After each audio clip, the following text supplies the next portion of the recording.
el conocimiento, la experiencia histórica ha confirmado miles de veces lo que nos planteaba el Che Guevara. Al imperialismo no hay que creerle ni así un poquito, nada. Sus acuerdos, sus tratativas, siempre son contra los pueblos y contra los países que ellos oprimen. Ya llevamos más de 100 años de lo que fue el Tratado de Sykes-Picot, un tratado destinado a mantener bajo el dominio de dos potencias principalmente europeas todo lo que es el Oriente Medio. Estamos hablando de Francia e Inglaterra. Ellos simplemente, sin tomar en cuenta a los pueblos, a sus aspiraciones, a sus deseos, a su soberanía, tomaron una regla, marcaron el mapa y dividieron las zonas de influencia y de explotación. Eso, acompañado, por cierto, con la traición, con la intriga, con las balas, con las bombas, con un sometimiento multilateral, cultural de todo tipo. Eso habla y nos puede llevar a entender las luchas de los pueblos del Oriente Medio por su soberanía y por su independencia. Claramente, el imperialismo, hoy día en decadencia, me refiero al imperialismo europeo, es responsable evidentemente de lo que sucede en Oriente Medio.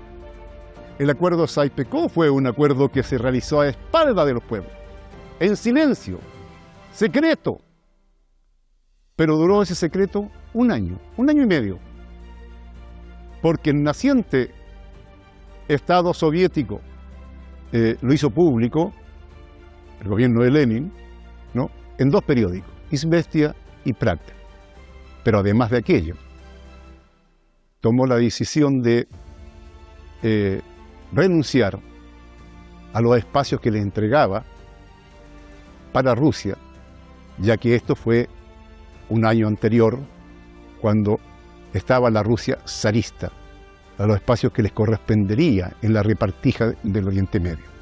Ese fue un gran aporte de la naciente República Socialista Soviética a la soberanía y a la independencia en el Oriente Medio. Sin duda alguna que el acuerdo Sykes-Picot se dio en un momento en que, terminando prácticamente la Primera Guerra Mundial, el Imperio Otomano estaba en declive absoluto. Y las potencias occidentales encontraron el espacio, la oportunidad para colocar sus garras. Pero no conforme con eso solamente, quisieron asegurar un enclave. Inglaterra y Francia, en secreto, algo por ahí, la Rusia zarista, y también, por cierto, la influencia de los grupos sionistas ingleses, hicieron la repartija. Y para eso colocaban el ojo no solamente en el dominio sobre los países y pueblos allí existentes, sino que además en instalar una cabeza de playa del occidente en Oriente Medio. Y ahí tenemos el protectorado inglés sobre Palestina y el nacimiento posterior de la entidad sionista del 48, ¿no es cierto?, de Israel. Es consecuencia de este tratado. Por eso que este tratado es muy importante. Es importante para ver lo que significa hoy día la agresión sobre Siria, lo que ha significado en el 2003 la guerra de Irak, la invasión de Irak, lo que significa el ir arrinconando y desmembrando hasta la saciedad el territorio y la población palestina, los ataques permanentes. Pero la historia no es algo estático y las contradicciones a nivel internacional a veces, algunas veces, da también espacio a los pueblos, a las causas justas. Y hoy día, así como en su momento el Imperio Otomano entró en declive y creó unas nuevas condiciones, Hoy día, el declive de Occidente, de Europa Occidental y de Estados Unidos está dando una nueva oportunidad a los pueblos del Oriente Medio y particularmente a Palestina para que sostengan y logren la soberanía y la independencia. Soy Eduardo Artés, esto es Negro y Blanco por Hispan TV.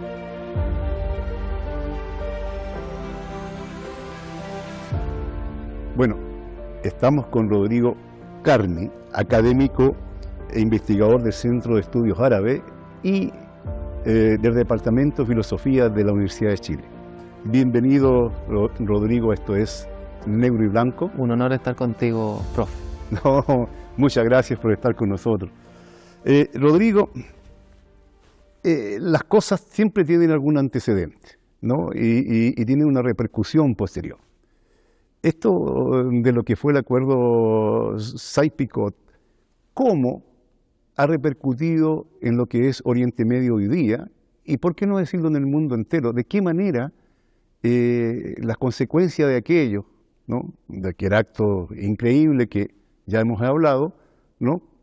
Están hoy día presentes en el actual mapa y en las contradicciones entre países, pueblos, sociales, etcétera, ¿no? Y la presencia de las potencias occidentales, anglosajones fundamentalmente en lo que es Oriente Medio? Sí, bueno, yo diría dos cosas. La primera es que hay que recordar que Sykes-Picot fue un acuerdo fundamentalmente secreto entre Francia y Gran Bretaña, a partir del cual se reparten el botín, por así decirlo, que había abandonado el Imperio Turco Otomano, el botín territorial que había abandonado progresivamente el Imperio Turco Otomano, y por lo tanto Sykes-Picot consolida de alguna manera la presencia de las potencias occidentales ya desde 1915 en adelante ya en la región, ¿no? Entonces Sykes-Picot en primer lugar es importante, ¿no? Porque consolida la presencia de las potencias occidentales en la región en desmedro del Imperio Turco Otomano de la época. La segunda cuestión que es relevante, Sykes-Picot, es que establece las primeras fronteras estatal nacionales, ¿ya?, de los estados modernos, ¿cierto?, árabes, que se van a consolidar posteriormente en los procesos de descolonización. Y de alguna manera eso explicaría también cómo la descolonización árabe lleva consigo una dimensión trunca, en el sentido de que la propia descolonización se basó en las fronteras establecidas por el otro, en este caso, por las potencias occidentales que tramaron el acuerdo secreto. Oye, una cosa curiosa, a lo mejor que no explique, que se me vino de repente, ¿y qué papel jugó esto de la República Árabe Unida, esa tentativa, ¿no es cierto?, de crear Siria, Egipto, etcétera, con Nasser, en fin? Porque ¿cómo fue un poco salir del paso a lo que estaba instalado? Sí, yo diría que el panarabismo, como uno de los grandes discursos nacional populares que se articularon durante los procesos de descolonización, fundamentalmente bajo la figura de Gamal Abdel Nasser, ya intentaron justamente tensionar las otroras fronteras de Sykes-Picot, y una de esas tensiones tuvo que ver con la realización de esta República Árabe Unida. Pero yo diría que hubo dos cuestiones decisivas que truncaron también a esa misma república. La primera cuestión tuvo que ver con una cuestión interna en que Egipto siempre instaló una hegemonía sobre Siria, ¿no? Y por lo tanto no era una república tan unida, sino más bien subsumida, por decirlo de alguna manera. Y la segunda cuestión tiene que ver con que efectivamente la guerra del 67, que fue una guerra imperialista urdida por Israel fundamentalmente, ¿no?, termina debilitando de manera muy ostensible al discurso nacional popular árabe y generando, digamos, una detención a los procesos de descolonización, particularmente en el caso egipcio, que es el más relevante. Pero la última cuestión que quería destacar sobre Sykes-Picot, a propósito del presente, ¿ya?, es que yo diría que hoy día estamos asistiendo de manera muy fuerte, muy profunda, ¿ya?, a una crisis, ¿no?, de los otrora acuerdos de Sykes-Picot y al imaginario que estableció Sykes-Picot. Y eso me parece que se expresa fundamentalmente en dos cuestiones relevantes.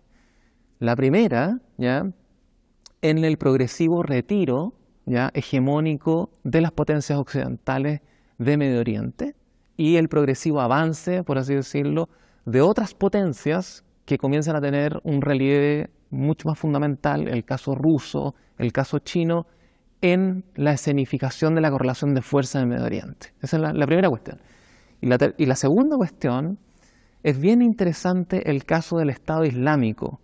Cuando aparece el Estado Islámico, que aparece en el contexto post-revuelta, post-primavera árabe y fundamentalmente en medio de la guerra civil siria, ¿ya? Lo que ocurre con el Estado Islámico es que el proyecto del Estado Islámico, si uno lo escucha, ¿ya?, era precisamente barrer con la frontera Sykes-Picot. Es decir, crear un Estado Islámico significaba precisamente destruir la frontera Sykes-Picot, ¿no?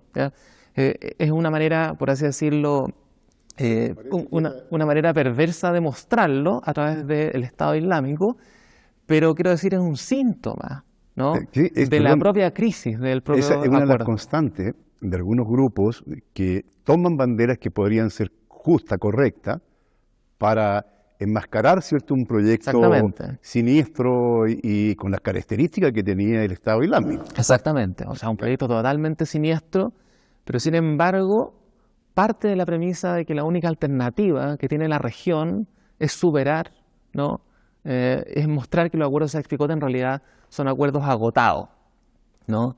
Y por supuesto, a lo que estamos asistiendo hoy día, me parece, es evidentemente una reconfiguración geopolítica de gran escala en Medio Oriente que pone en entredicho, ¿no?, los otrora acuerdos Sykes-Picot firmados en 1915, ratificados posteriormente de manera legal, entre comillas, en Ginebra y en otros lugares, ya en 1920, pero yo diría que lo que se está jugando en términos de la dureza geopolítica a la que nos convoca nuestro tiempo es a una reconfiguración de Sykes-Picot donde dos grandes potencias regionales como son Arabia Saudita por un lado e Irán, que han retomado relaciones diplomáticas bajo la mediación china, yo diría que ellos ahora son los nuevos actores que se van a repartir las zonas de influencia de Medio Oriente de manera, entre comillas, pacífica y al mismo tiempo generando un intercambio económico promisorio, que no sabemos hasta dónde va a llegar, pero de alguna manera lo que se está poniendo en juego ahí es una nueva versión de Sykes-Picot, pero ya no al alero de las potencias Rodrigo, occidentales. aquí hay un tema que a lo mejor vamos a tener una diferencia. El relacionarse, el tener comercio, el tener una influencia determinada, no siempre es sinónimo de lo que es un trato desigual, ni es sinónimo de imperialismo. No, por supuesto. Vamos a un corte y continuamos con el tema.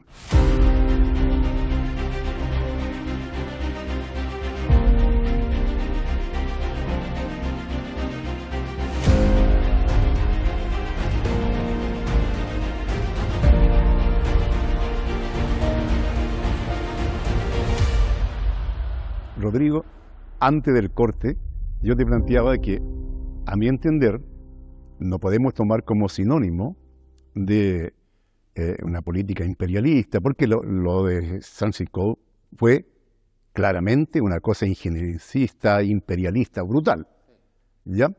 Con las relaciones comerciales y también, claro, con influencia, como tú quieras, pero y siempre, o es condición siempre que sea un trato desigual, Rodrigo. Sí, o sea, digamos que no todo intercambio es un intercambio capitalista, pero en este caso, por supuesto, tenemos un intercambio capitalista porque el capitalismo es, en último término, el intercambio global, ¿no? A lo que yo me refería básicamente es que la emergencia de las nuevas potencias que están instalando otro tipo de influencia en Medio Oriente han hecho retroceder de alguna manera la influencia occidental, ¿ya? Pero eso no garantiza de ninguna manera que no vaya a haber, digamos, una repartición nueva de carácter geopolítico e incluso de carácter imperialista, como el caso, a mi entender, el caso ruso es un caso de imperialismo regional, ¿ya? Pero lo interesante es que precisamente se están jugando distintas capas ahí. Hay una lucha interimperialista, por supuesto, pero también hay luchas dentro de los propios países árabes y países no, digamos, no árabes, pero musulmanes, como el caso de Irán, ¿no? con países árabes musulmanes, como el caso de Arabia Saudita, que tienen una querella histórica que no se remonta solamente al asesinato del Sheikh en el año 2016, sino que se remonta a más largo plazo, cuando tiene lugar la revolución iraní en el año 79, ¿no? Y los sauditas siempre han querido ser una hegemonía regional dentro de Medio Oriente y no han logrado serlo porque o bien estaban con los egipcios encima o bien estaban con los iraníes que después les salieron al paso. Entonces, para terminar la idea, ¿no? Lo que me interesa es entender la dureza de la geopolítica contemporánea, ¿ya? Que puede haber otra formulación de los imperialismos, otra reconfiguración de los imperialismos, ¿ya? Y que en este sentido, ¿ya? Me parece que lo que se está llevando a cabo con Arabia Saudita y con Irán, digamos, como liderando, digamos, el campo hegemónico de Medio Oriente, es una reconfiguración de Sykes-Picot, en el sentido de que Sykes-Picot deja de ser de marca occidental y pasa ahora a constituirse en base a estos dos países que intentan repartirse las zonas de influencia, tanto a nivel económico, como tú decías, pero también a nivel político. Piensa tú en lo que está pasando en Yemen, donde se están generando conversaciones para detener la guerra civil. Lo mismo está pasando en el caso sirio. Los sirios están con un acuerdo con los rusos, ¿cierto?, con los turcos. Es decir, hay una reconfiguración interesantísima a nivel regional que tiene una característica que es importante, que es que la hegemonía de las potencias occidentales está completamente en debacle. Y lo que está en juego es justamente nuevos actores, tanto regionales como asiáticos. Mira, yo personalmente creo que comparto contigo que se está reconfigurando todo.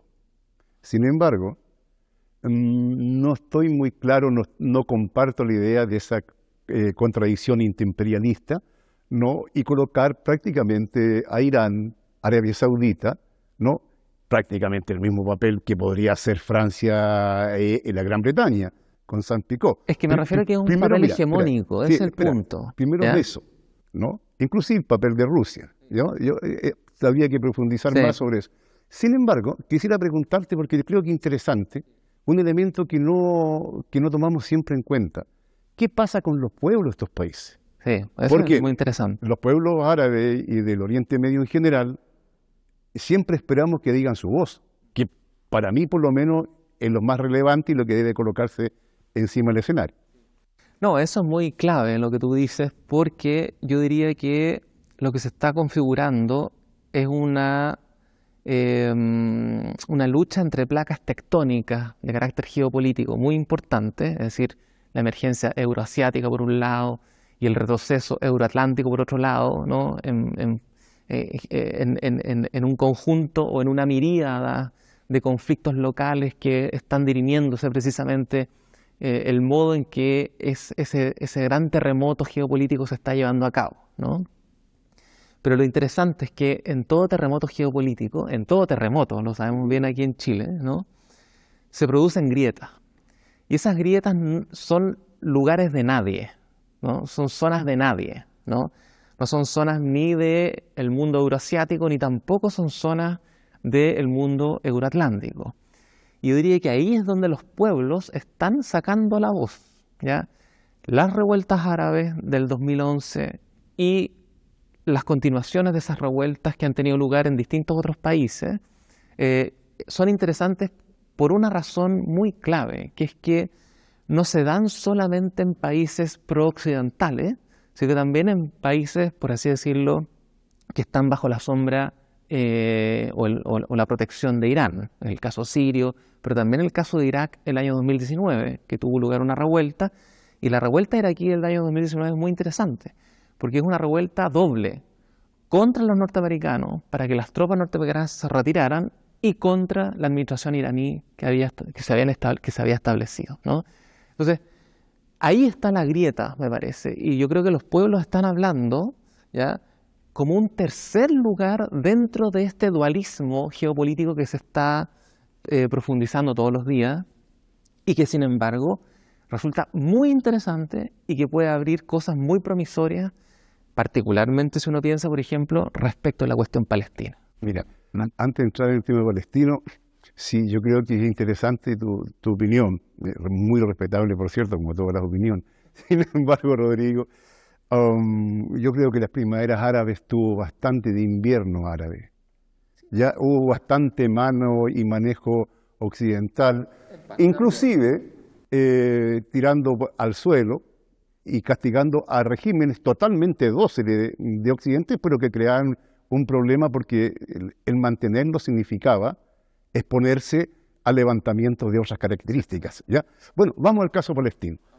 Dime, ¿cómo hoy día, ¿no es cierto?, Palestina, en esta realidad, ¿no?, que nace a partir de, o más bien no es que nazca, pero se ve, ¿cómo se llama?, aceitado su instalación de esta entidad sionista a partir del Tratado de Sykes-Picot y con los ingleses, ¿no?, cuando cae el Imperio Otomano o retrocede. Bueno, ¿cómo se ve hoy día cuando Europa Occidental está en una crisis, está caminando hacia el tercer mundo? Y por otro lado, Estados Unidos también está en un declive evidente, y que son quienes sostienen de cualquier manera, desde un punto de vista ideológico, desde un punto de vista cultural, de un punto de vista militar, económico, al sionismo y al Estado israelí. No, yo te diría que la cuestión palestina se fragua justamente en la época Sykes-Picot. Sykes-Picot implicó la repartición de territorios británicos. Una parte de Palestina termina siendo parte del mandato británico en Palestina, ¿ya? Y posteriormente, después de las revueltas de los años 30, palestinas contra el mandato británico, ya la movilización sionista es muy importante, ¿no? El movimiento sionista resulta ser totalmente apoyado por Gran Bretaña. Existe una declaración, la famosa declaración Balfour, que se firma justamente en 1917. Y esto es relevante porque a lo que asistimos en Sykes-Picot y en la declaración Balfour es, por así decirlo, a la vuelta a la chaqueta que hizo el imperialismo británico en esa época. Los británicos en esa época apoyaban, antes de 1915, apoyaban la configuración de estados nacionales árabes para aliarse a los movimientos nacionales árabes contra el Imperio Turco Otomano. Pero cuando el Imperio Turco Otomano comienza a mostrar los visos de disolución durante el contexto de la Primera Guerra Mundial, ¿no?, la Gran Bretaña se da vuelta a la chaqueta y dice, bueno, ahora lo que nos interesa es precisamente nosotros entrar a una presencia colonial a partir de la figura de los mandatos y protectorados, dentro de los cuales va a estar evidentemente Palestina, ¿no? Y Palestina está dentro de Sykes-Picot, pero posteriormente, ¿cierto?, está dentro de esta declaración que se llama la Declaración Balfour, que es muy importante porque es el primer documento oficial de la Cancillería británica que le da un apoyo irresoluto, digamos, totalmente pleno al movimiento sionista para las futuras colonizaciones, ¿ya? Me parece que en ese sentido también la cuestión palestina está tensionada por este retiro occidental, por esta crisis de Sykes-Picot que se está experimentando en el presente, ¿ya? Y eso puede abrir varios derroteros. En lo inmediato, yo diría que un derrotero fundamental tiene que ver con la crisis que está experimentando la Autoridad Nacional Palestina. Recordemos que la Autoridad Nacional Palestina es una autoridad que emerge y se crea institucionalmente con los acuerdos de Oslo de 1992-1993 firmados por Arafat y mediados por Estados Unidos. Es decir, Oslo es, por así decirlo, el equivalente en Chile, digamos, a la transición de los 30 años, ¿ya?